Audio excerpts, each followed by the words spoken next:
tudo bem? Essa aula é sobre ação penal, mais especificamente sobre ação penal privada. Lembrando que quando nós falamos em ação penal, nós temos dois tipos: a pública, que é proposta pelo Ministério Público mediante denúncia, e a ação penal privada, que vai ser proposta pelo querelante mediante queixa-crime e que é objeto desta aula. Essa ação penal privada, ela pode ser dividida em três subespécies. A primeira é a privada exclusiva, que é a propriamente dita, a standard, ou seja, quando o Código Penal ou outra legislação falar que somente se procede mediante queixa ou falar simplesmente que a ação é privada, é desse tipo que nós estamos falando, é da ação penal privada exclusiva. Como exemplo, nós podemos pensar no crime de injúria, que via de regra vai ser processada por ação penal privada exclusiva. Uma segunda subespécie é a ação penal privada personalíssima, que hoje no Brasil nós só temos um crime que é processado por essa modalidade de ação penal, que é o crime de induzimento a erro essencial.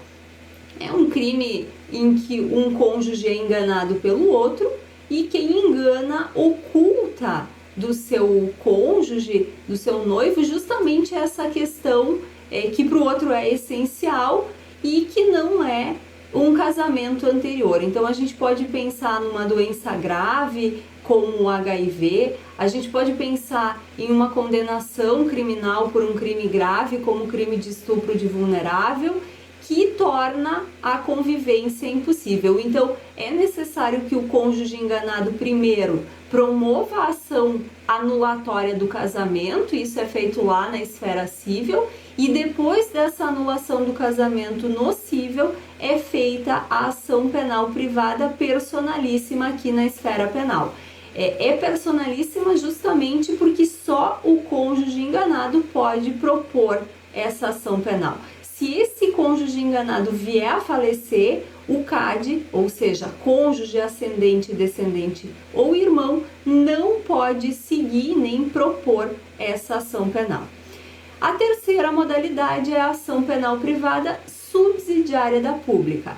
Aqui nós temos um crime que seria de ação pública, mas o Ministério Público, no prazo legal, não ofereceu a denúncia e também não fez nenhum outro pedido, né? Não pediu arquivamento, não pediu mais diligências. Então, de forma injustificada, quando não é feita a denúncia no prazo legal, abre para a vítima ou para o CAD a possibilidade de ajuizar essa ação penal subsidiária.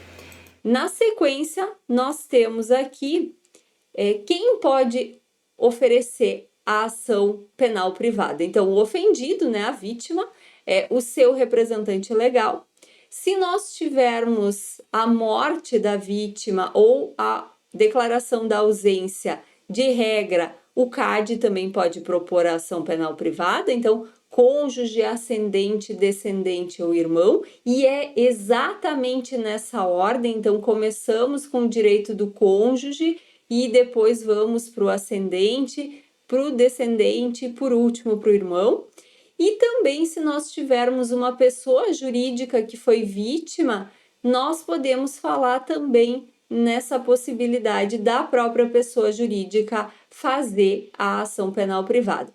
Imagine aqui uma empresa que foi vítima de calúnia, né, que se disseminou pela internet a informação que essa empresa tinha cometido um crime ambiental, um crime que de fato não foi cometido. Nós teríamos aí a pessoa jurídica vítima de calúnia. E aí é possível sim fazer uma ação penal privada nesse caso. Na sequência, nós temos o prazo. O prazo para ajuizar a queixa-crime é 6 meses, de regra, e esse prazo aqui de 6 meses ele vai ser contado a partir do momento em que eu sei quem é o autor daquele fato delitivo. Quando nós falamos em ação subsidiária, né, na privada subsidiária da pública, o prazo de 6 meses se inicia quando se esgotou o prazo para oferecimento da denúncia. Eu lembro que aqui a gente fala em de regra 6 meses, porque tem exceção. Quando a gente fala no procedimento especial dos crimes contra a propriedade imaterial, a gente tem um prazo especial, que é um prazo de 30 dias contados da homologação judicial daquele laudo pericial que constatou de fato a falsificação do produto. Em relação aos princípios, diferente da ação penal pública, a ação penal privada ela não é obrigatória. Então, ela vai ser pautada pela ideia de oportunidade, disponibilidade. É o querelante quem vai decidir se é oportuno promover aquela ação penal, e se aquele querelante decidir desistir da ação penal no meio dela, tudo bem, porque a ação é disponível.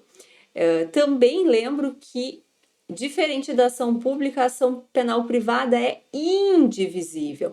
Ou seja, se eu tiver 2, 3, 4 querelados, eu tenho que ofertar a queixa em relação a todos eles. Se eu perdoar né? Se eu, em relação a um, eu não quero ajuizar, isso vai se estender aos outros, porque a ideia é que eu não posso usar a queixa-crime como instrumento de vingança. Por isso, essa obrigatoriedade da indivisibilidade. Depois eu também lembro aqui que tem uma série de institutos que permitem parar com a ação penal logo que ela começou, no meio, enfim, antes da sentença.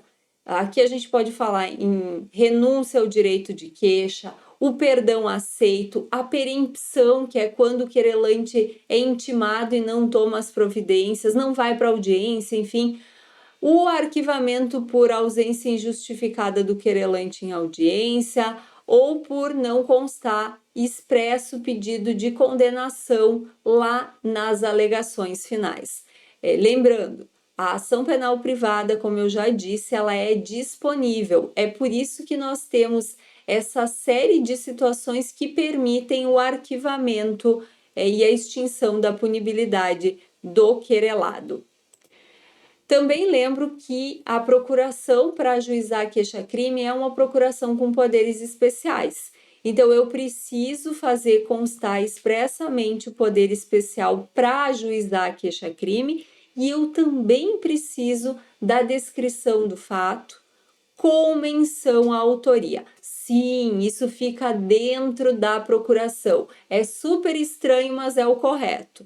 Eu faço então constar, além do poder especial, qual é o fato? Eu vou descrever no dia 10 de abril, fulano, então menciono quem é o querelante, menciono quem é o querelado, o que aconteceu, e dou toda a descrição aí do fato típico. Em relação à ação penal privada subsidiária, ela vai caber, então, quando o Ministério Público, de forma injustificada, não ofereceu a denúncia no prazo legal, não pediu o arquivamento e não pediu a baixa para novas diligências.